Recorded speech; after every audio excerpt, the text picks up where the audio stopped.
Thank you so much. Thank you. My name is Katrina, and I am so excited and truly honored to get to be here with you today. I'm a part of our staff team here at LCBC, and I think to myself, probably 10 times a week, it is crazy that I get to be here. It's crazy that I get to work here at our church because I love our church. I love our mission. I love what we get to do. And this right now is definitely one of those moments. It just feels crazy. It's incredible to get to be here with you today. And I am so very honored. You know, I'm so grateful to be a part of a church that values stuff like this. A church that wants to see people growing in their gifts, a church that values leadership development. And man, I hope you know that that's true for you too. That this is a place where your gifts can be used as a part of God's greater work, as a part of his mission. The work that God is doing here, it's for you, it's for all of us. And it just makes me so honored and humbled to get to be a part of that, even in a small way here with you today. So at our church, I'm a part of a team called Team Development and Resourcing, and I get to help with hiring and recruiting. It's a ton of fun. I love my job here at our church. I've been doing it for about 3 years, but I've actually been around LCBC attending for closer to 7 years. And you know, everybody has a different story of how they got here, how they got to LCBC, and some of you, maybe you were invited by a friend or you saw something online that led you here. For me, my story is that 7 years ago, I followed a guy here. So I was dating Adam, and I just liked him so very much that I was like, anywhere you go, I'm showing up there too. So Adam was attending LCBC at our Harrisburg location. So of course, I jumped in at our Harrisburg location, attended there for a little bit. And then actually, we were a part of launching our West Shore location, which is where we live outside of the Harrisburg area in Mechanicsburg. And we've been serving and attending there at our West Shore location since. So Adam and I, this year, we celebrated 5 years of marriage, and I'm going to show you a picture of our family here. Yes, thank you. That's so nice, thank you. I know, though, that you don't care anything about that, because now you're looking at this picture, and you see this adorable baby, and so who cares? This is our daughter, Ruthie. We just celebrated her first birthday not long ago. And listen, I don't know how long you get to claim being a new parent, but I'm going to say we're still new parents, a year in. We're figuring it out, and I've heard that you never really figure it out when it comes to being a parent, but listen, I will take all of your unsolicited parenting advice, please. We're figuring it out. We're kind of making it up as we go along, but we are having the best time. It is so much fun getting to be married to Adam, getting to raise this sweet little baby. So another thing that you should know about me as we're getting to know each other is that prior to working here at LCBC, I worked at Chick-fil-A for about 6 years. And before you ask, yeah, go Chick-fil-A. Before you ask, it really was my pleasure getting to work at Chick-fil-A. It is true. And I mean that. Like, I loved my time at Chick-fil-A. It was so much fun. I literally ate Chick-fil-A every day, minus Sundays, for 6 years, and I never got sick of it. I can confirm it is the Lord's chicken. There is something good going on there. Yes, so good. But really, one of the things that I loved the most about working at Chick-fil-A was the people that I worked with. And specifically, places like Chick-fil-A, a lot of times it's somebody's first job, and so it's kind of this age range of like 15 to 22 years old, and I just found myself in the world of young people. A lot of times it was high school students, and we just had the opportunity to kind of mold them and launch them, not only into the workforce, but into their lives, like the people that they were becoming. And it was one of the greatest joys of my life, getting to work at Chick-fil-A, getting to work with these young people, and then, of course, getting to eat all the good chicken along the way.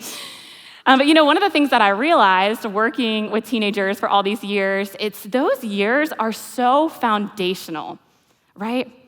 Like, so much of your life is built on the experiences that you have as a young person, often as a teenager. Whether it's your first job or the friends that you have, the sports that you play, however you spend your time, like, you know, a lot of you are high schoolers now, or you're parenting a high schooler or walking with them in some way. And so you know these are investment years, right? You've got your whole life ahead of you. And everything that you do, it feels like really, really important at that stage. You know what I'm talking about? High schoolers are told that if you set up your life in the right way now, then you'll be set for good. And whether or not that's actually true, we know that the pressure is real for that age group. This generation feels a ton of pressure to try and get it right. And so over and over and over, I'm working with teenagers and I'm watching them just try to make their lives count, try to fill their lives with things that will matter. And I would call them these if-then statements. If blank, then blank. Let me tell you what I mean. For high schoolers, it would sound something like, if I can get into this vo-tech program and graduate, then I'll get this job and I'll be set up with enough money just to get out of here, right? Or if I look like that person on Instagram, then maybe people here would start to notice me too. Or if I could get my parents to stop fighting, then we would finally all be happy. Or if I can make that sports team, then I'll get a scholarship and I can go to college. Like the list goes on and on and on when you're in that stage, these if-then statements. And you know what? It's so easy as you get a little bit older to look back on those times, to look back on those if-thens and realize that they did not matter nearly as much as we thought they did, right? Like even if you're a teenager now, you're probably starting to realize that it's only a matter of months or years until those things that once seemed really big and massively important start to feel a little bit smaller. Like the further that you get down the road, the more you realize that like no one really cared who you went to prom with or that state championship that you won or lost, right? Like for me in high school, I really cared about physical appearance. One of my if-thens, I thought, like, if I can be really pretty and kind of look the part, then maybe people will notice me and just care that I'm here, right? And I even won best dressed in my high school class, believe it or not. And you know what? Nobody, including me, cares at all that happened, right? For a lot of us, like, that was then, and those things felt so important back then. What about now? What if that's not just when you're a teenager or when you're in high school? Like, I wonder what our if-then statements have become today.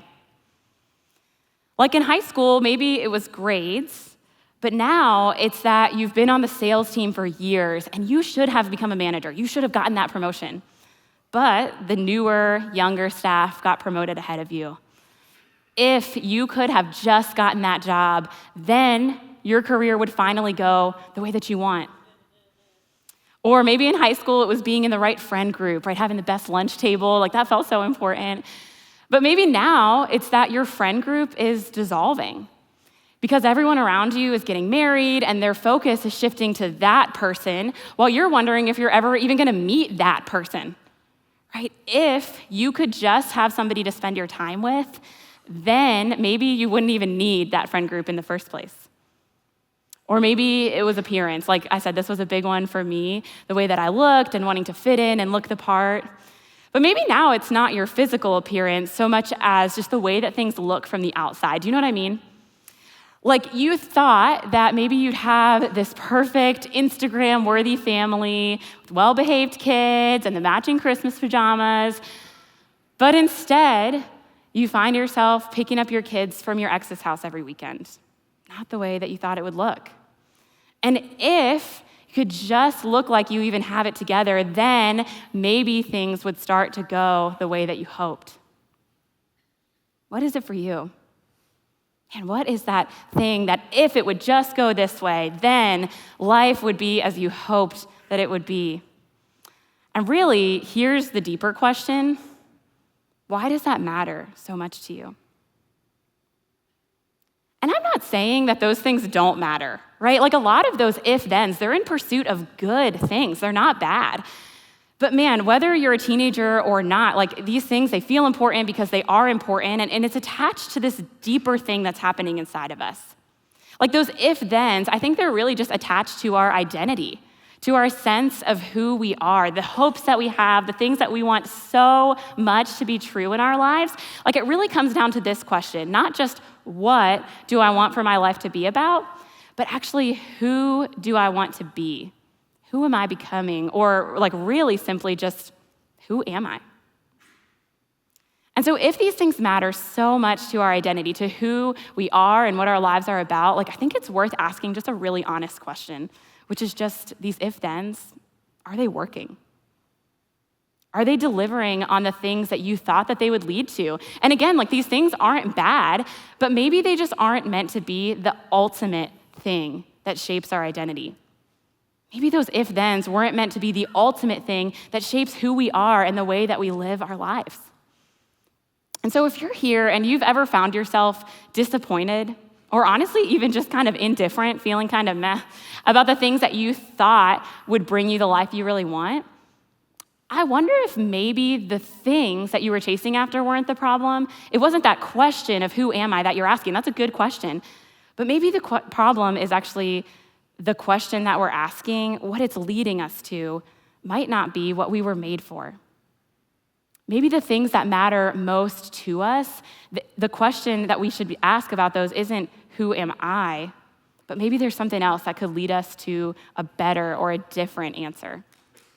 And so I want to look at a passage in the Bible where Jesus actually gives us a better question to start with, not who am I, but you'll see in just a second the question that Jesus leads us to. And so I want to look in the book of Matthew, chapter 16. So you can jump in there with me here, starting in verse 13. It says, when Jesus came to the region of Caesarea Philippi, he asked his disciples, who do people say that the Son of Man is? And the Son of Man is basically just a way that Jesus would refer to himself. And so what he's saying is, who do people say that I am? It's an identity question, right? It's exactly what we're asking here today. Who do people say that I am? And so the people who are with him, they offer these guesses, right? They reply, some people say that you're John the Baptist, some people say Elijah, or others say Jeremiah or one of the prophets. And these names, they're just referencing other people in the Bible, really important people, honestly. But basically, here's what his disciples are saying. Listen, he says, there's a lot of different theories out there, Jesus, about who you are. Like, people don't totally get you, Jesus. People don't totally know who you are. And what's interesting is that's still true today, right? You know that, right? Like, if we were to go around this room and ask, who do you think that Jesus is? Our list might look a little bit different than it did in this biblical passage, but man, I am confident there would still be a ton of different answers to that question. Here's the thing. Jesus isn't asking this question because he doesn't know who people say that he is. Think about that, right? Like, it's normal for us to kind of look around the room and size ourselves up and think, like, what do people here think about me? Do people get me? Do they see who I really am? But that wasn't true for Jesus. Jesus didn't ask this question because he doesn't know what people think of him. Like, Jesus is God in human form. He knows everything. Jesus is asking this question, I think, to set up something bigger that he's doing. He's asking this question, who do people say that I am, to set up what really is a bigger and a better question. And so here it is. In Matthew 16, verse 16, he says, who do you say that I am? This is the question that Jesus was really asking all along. Who do you say that I am? And here's the thing. This question, it wasn't just for the people of that day. I want you to hear this because maybe you're newer to the Bible, and so I want you to know that the Bible says, and we believe, that the Word of God, the Bible, is alive and active, which means that it wasn't just some interesting book that was written a really long time ago. The Bible has truth that is totally relevant to your life today. And I think this question that Jesus asks, it's so important that it's not just meant to live in some document thousands of years ago or some conversation that happened with people you don't even know. This question, it is meant to reach through generations, to reach through thousands of years right to where you are today. Who do you say that Jesus is? And one of the reasons that this question matters so much, why I think it's so powerful, is that it's so personal. Did you catch that? I don't know what your picture of Jesus is. I don't know who you say that he is. But man, I hope this is a part of it. There is a God who is so deeply personal, who really does care to know what you think of him. God came to earth through this person of Jesus to show us that he's not just some distant God, out there in the universe. He's not just some cosmic being out there far away. God is close. He is close, and he wants to be known by us. And so this is the question that we all have to answer. Who do you say that Jesus is? Some of us walked in here today, and for too long, we've just been letting other people answer that question for us, if we're really honest. But here's what's interesting. Jesus doesn't say, who does your grandma say that I am?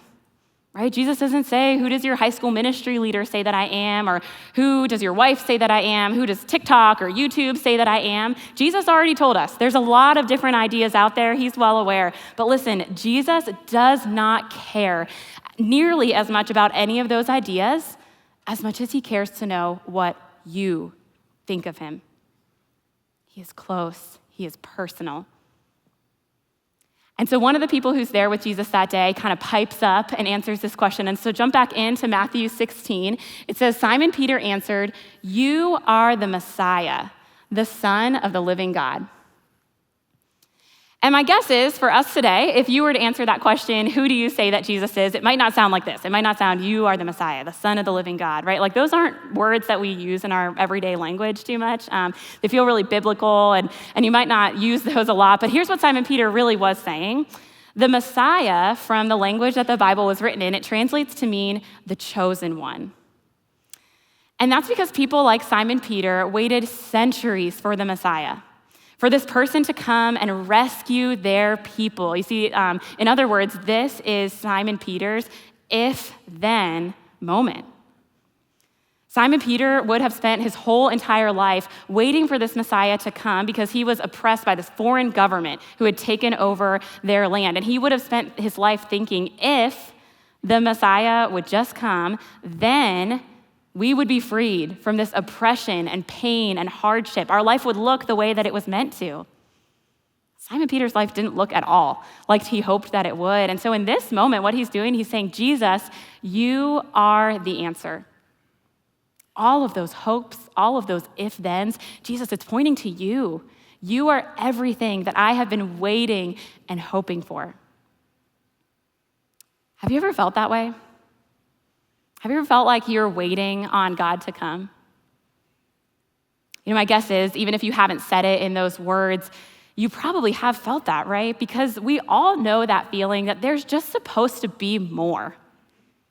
Like our world, even our personal worlds, they often don't look the way that we think that they will, and these if-then statements often don't turn out like we hope that they would. And honestly, even if they do turn out like we hope they would, eventually, if we're really honest, things seem to just fall flat and let us down. Man, why is that? We're so hungry to know who we are, to know what we're supposed to do with life. But what if the answer to those questions, to our deepest longings, our deepest hopes and desires, and this sense of identity, what if those weren't just longings for the people that we hope to be, but longings for God himself? There was a French mathematician and physicist named Blaise Pascal, and I know I totally just lost some of you because you're like, math, French, physics, like that's not for me. Me neither. Okay, but listen, Blaise Pascal, he's famous for saying this. Don't miss this. He said, there is a God-shaped vacuum in the heart of each person which cannot be satisfied by any created thing, but only by God, the Creator. The longing that Simon Peter had inside of him for the Messiah, for the one to come and make all things right, it is the same longing that exists in every human heart. And it can't be satisfied by anything else because it wasn't made for anything else. It was created for God. And I love that Blaise Pascal calls this a vacuum. That word, the idea of a vacuum, it's like there's so much that's being pulled and pulled and pulled into our hearts, and sometimes it's happening so fast that we don't even realize it. We can't even name what's happening. Life just goes by, and before we know it, we find ourselves feeling like we're missing out, like there should be more, right? The reality is none of the things that we're hoping for, that we're chasing after, will truly go deep enough into that vacuum to satisfy what we're looking for, because they weren't made to. There is more for you. You were made for more. So Peter's answer to this question, who is Jesus? It changed everything for him. Let me show you what I mean. In Matthew 16, it goes on to say, Jesus replied, "You are blessed, Simon, son of John, because my Father in heaven has revealed this to you. You didn't learn this from any human being. Now I say to you, listen to this, that you are Peter, which means rock. And upon this rock, I will build my church, and the powers of hell will not conquer it." These are powerful words. These are powerful words that Jesus is speaking over Peter. Do you see what he's doing here? First, when Simon Peter accurately declares who God is, he's the Messiah, he's the one we've been waiting for, it totally changes him. It changes his identity. He gets a new name. He goes from being called Simon to Peter. And with that new name comes a new identity. Jesus calls him Peter because in the language that they were speaking, Peter meant rock. And so really what Jesus is saying to Peter is, you are a rock. This is your new identity. I have powerful things in store for you, more than you could ever even imagine. What I'm going to do through you, Peter, it is huge. I'm going to build my church. This thing that we are all experiencing here today, I'm building it on you. That is who you are, Peter. Do you know how much power there is in who God says you are? When you know who God is, you know who you are. When you know who God is, you know who you are. And listen, there are so many things begging to define us, so many if-thens, making us think that if we can get this or do that, then we'll be the people that we were always meant to be. But the truth is, only God has the power to tell you who you really are. And when you understand who God is, it has the power to change everything in your life. When you know who God is, you know who you are.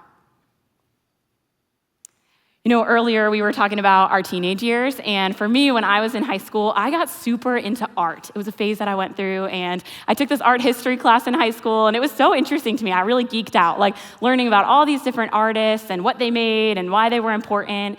And you know, one of the people that I learned about was Jackson Pollock. And if you've never heard of Jackson Pollock, he was a painter, and specifically what he painted was basically just splatter paint. He would put a canvas on the floor, splatter some paint on it. That was his art. And so this is a picture of what Jackson Pollock made. Pretty much all of his paintings look like this, paint splattered everywhere. And this painting specifically is called Number 5. Very artsy, very abstract, right? So I don't know if that gives you like some kind of emotional reaction, but to me, for most of us, when we look at this, it is a bunch of paint splattered on a canvas. But here's what's interesting, is not just like what this painting looks like or how he made it, but how much this painting is worth. Are you ready for this? This painting sold in 2006 for $140 million. Yeah. And listen, $140 million, that was almost 20 years ago. And so with inflation, like this painting literally is probably worth hundreds of millions of dollars. And so the question is, why? Why? Especially because I know you're thinking it, that you or I or your 2-year-old could probably splatter some paint against the wall and make something that would look pretty similar to this, and we're not making $140 million with it, right? Why is this painting so valuable? Why is it worth that much? The difference is who it was made by. This painting is valuable because it was made by a valuable artist. In other words, the creation is valuable because of the creator. Do you know that you have a creator who designed you? A creator who formed you and who knows everything about you and says you are unimaginably valuable. And it's not because of what you do, it's not because of the things that you accomplish or experience, it's because of who you were made by. It's because of who you were made for. And I feel like I need to point this out because this is so different than what we hear a lot in our world, right? We hear things like, you do you, or live the life that you dream of, or go create yourself. And it is not bad to dream and to work for things in life. Like, we should do that. But listen, God is saying, I already created you. You don't need to go through the work of creating yourself. I made you, and I made something good when I made you. God is saying, you are the best of what I've made. You aren't just some random paint thrown on a canvas. You aren't just some random thing that happened. You are the best of God's creation. Do you know that? Another part of what makes these Jackson Pollock paintings so valuable, this process that he would use. If you were to go and watch him do the painting, the way that he would drip the paint really strategically, the colors that he would choose to use, the way that he would make the lines cross, like that process is part of what drew people in, what made them want to pay $140 million for it. right? Have you ever considered that not only do you have a creator, but he was incredibly intentional in the way that he made you? Part of what makes you so valuable to God is that he knows you and he knows how you were formed. He knit you together and made you with great intention. Listen, like we might look at these Jackson Pollock paintings and say like, that looks like a bunch of random paint on a canvas, but Jackson Pollock, the creator, he knows everything about this painting. He knows what each of those colors means. He knows what each line means and why it was placed there and what in the world he was doing. And the same is true for you and me. God knows us, and he doesn't waste any part of our story. God was incredibly intentional in choosing the experiences and the people and each part of who you are, and he says none of it is wasted. It's there for a reason. Each part of you, each part of your story is valuable because you are valuable. And so when you know the creator, when you look to the creator, you see how valuable the creation is. There is power in who God says you are. It was true for Simon Peter, and it is true for you today, because when you know who God is, you know who you are. When you, the creation, know your creator, the things that matter most in your life start to take on a whole new meaning. And so it all comes down to this question, not who am I, but who is God?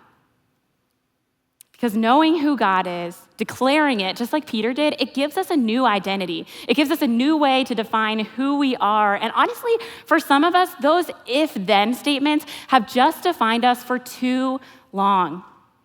For some of us, we are here today and we are tired of trying to build our lives, trying to fill that vacuum with things that we think our identity will hang on, will make our lives count.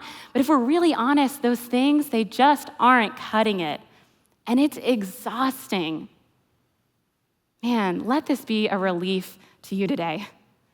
Maybe you just need to exhale and know that all of those if-thens that you're chasing after, not that they don't matter, but they don't have to matter in order for you to matter.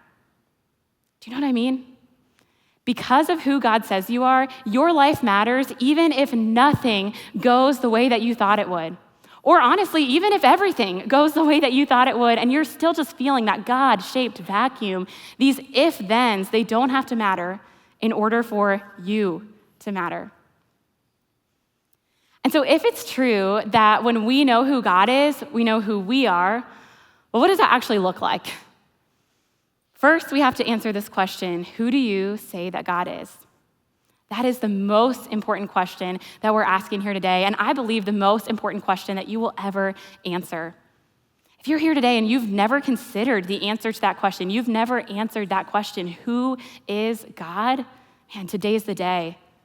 Who is God? Dig deeper. Answer that question for yourself. It is worth it. And maybe you're here today and you would say like, okay, Jesus, you seem like a nice guy. This is interesting, but you're not really a part of my life. Or you would answer that question and say like, honestly, I just don't even know if God is real. I don't even know if I believe in a God, let alone who he is. And here's what I would say, even if that's you, even if you would say, hey, I don't believe in God, I don't know, we can all at least acknowledge that what you build your life on, what you believe, it shapes who you are. And ultimately, it's going to shape how you live. And so it is worth finding out more. Keep coming, keep leaning closer, digging deeper, answering that question, who do you say God is? It really matters. But man, if you are willing to say, like Peter, God, you're everything. God, you are the one I've been hoping and longing and waiting for. You are the Savior, the hope of the world, and you are the hope of my life. If you're willing to say that, I believe it has the power to change everything for you. And so for those of us who are followers of Jesus, who would say, you are the God of my life, what happens is, as we grow closer to God, he's gonna show you more and more and more of who he is. And what that means is we get to redefine some of those if-then statements. Because when we know who God is, we know who we are. And the Bible is full of ways to help us understand who God is. If you're here today and you want to know more of who God is so you can know more of who you are, good news, you don't have to guess. The Bible gives us stories and descriptions, the literal word of God himself, to help us understand who he is. What a gift to us. And so as we learn more about God, as we grow closer to him, our if-then statements start to sound like this. If God is, then I am. If God is blank, then I am blank. It redefines who we are. And so, for example, one of the things that we know about God is that he is our provider. And so we could say, God, if you are my provider, then I know that I'm taken care of, even if I never get that promotion or that job. The Bible tells us that God is our Father. And so we can say, God, if you are my Father, if that's true, then I am, by definition, loved and chosen. I belong to somebody. And you know what? It's easy for me to stand here today and tell you, just look at who God is and you'll know who you are. And I believe that. I really do with everything inside of me. But I would not believe that as strongly as I do if I hadn't had to learn that the hard way a couple times throughout my life. A couple ways that this has played out for me are some of those if-then statements that I've had in my life and in my own relationship with God. And I can tell you how in my early 20s, I thought if I could just be in a relationship, then I would feel content and settled. And so I went through boyfriend after boyfriend after boyfriend, and I still felt unsettled. And even now, I'm married, and Adam is an amazing husband, and I am so grateful. But man, he cannot be the thing that I'm depending on to settle my heart. That's a crazy burden to put on another person because no person was meant to do that for me or for you. And I had to hear God saying that he is love, that the settledness and the security I was longing for, it wasn't going to come from a relationship. It comes from God. And so if God is love, then I am loved. And it doesn't matter what my relationship status is. His love can satisfy my every desire. Or for me, another way this has looked is when Adam and I had been married for a couple of years, we started trying to have a family. And I wanted so badly to be a mom, and I knew that Adam would be an amazing dad. And so we were just ready for that. We were so excited. I thought, if we can have a baby, then we'll be living out our purpose, this thing that we were meant to do. And I was so excited to be pregnant and to start on this journey, only to find out a little while later that we had lost the baby and that pregnancy ended in a miscarriage. And there was so much darkness in the months that followed that loss. There was so much disappointment and heartbreak. There was so much that I just didn't understand about the situation or even about God in that situation. And I know some of you know all too well. You know what it feels like to dream and plan, only to have that excitement turn to sorrow. So what do? I didn't know. I didn't know what to think about God in those moments. And something that was so important for me to understand is how big the if in an if-then statement can be. You might not be 100% sure that God is who he says he is. That might not feel true in the moment, but man, if we can take a step, just one little step forward and say, God, if this is true, then it does have the power to change me. And I had to hear God saying, I am close to the brokenhearted. And in one of the most brokenhearted moments of my life, one of the biggest disappointments that we've experienced, I had to say, okay, God, if that's true, if you really are a comforter, if you really are close to my broken heart, then I can get through this. Even if we never get to have a baby or my life doesn't look the way that I hope it does, I know that you're close. I know that you're still with me. I know that you are good. Another way that these if-thens have played out for me, honestly, in my life, I have experienced anxiety pretty intensely at different times. And as a result of that, I've experienced failure, big failure, and I've let people down. I've stayed stuck in these patterns of paralysis and fear, and even these little things that would happen would just build up to feel so big and daunting, so hard to do. Anxiety, it really had this hold on me, and honestly, sometimes it still does. And I had to hear God saying that he is the Prince of Peace. that God owns peace. He defines what peace is. And so if that's true, if he really is the Prince of Peace, then there is peace to be found. Even if my circumstances don't change, even if my mind doesn't change, God is with me. And if he is peace, then I can get through the weight of anxiety. It might not be easier, but man, it'll be better. What are the new if-thens that God is inviting you into? Where do you need to hear God saying, this is who I am? And where do you need to say to yourself, okay, if that's true, if I can believe that, if God really is who he says he is, then I can do anything. Because when you know who God is, you know who you are. And that has the power to shape your life. Just imagine if there is a version of yourself that could stand firm even when life gets shaky because you know who you are. You know what you're anchored in, and you know that that's not changing even when life does. Man, imagine if you could just stop trying to earn your worth, if you could just rest in who God says that you are without trying to hustle and work for it. Come and rest. Imagine if you could enjoy the good things in your life without depending on them, without being afraid of losing them, because losing them would mean losing yourself. Imagine if you could face hard things, face rejection, loss, whatever comes to you, and still stand firm in who you are. There is more for you. God has greater things for you because of who he is and because of who he made you to be. I'd love to pray for you in that way. Would you pray with me? God, thank you for who you are. Thank you for revealing yourself to us, God, even when we don't understand it, when it doesn't feel true. We thank you that you do not change. God, we thank you that you are the same yesterday, today, and forever. And we thank you that you invite us to know you. God, you're inviting us to come close. And so would you help us to do that? God, help us to take those steps forward towards you because we know that you are inviting us to a new identity. God, would you just give us the courage to do that? Give us the courage to leave behind old ways of thinking and step towards you, to trust you, to learn more of who you are. And God, in that, would you reveal more of who we are, who we were made to be? We pray all of this in Jesus' name. Amen.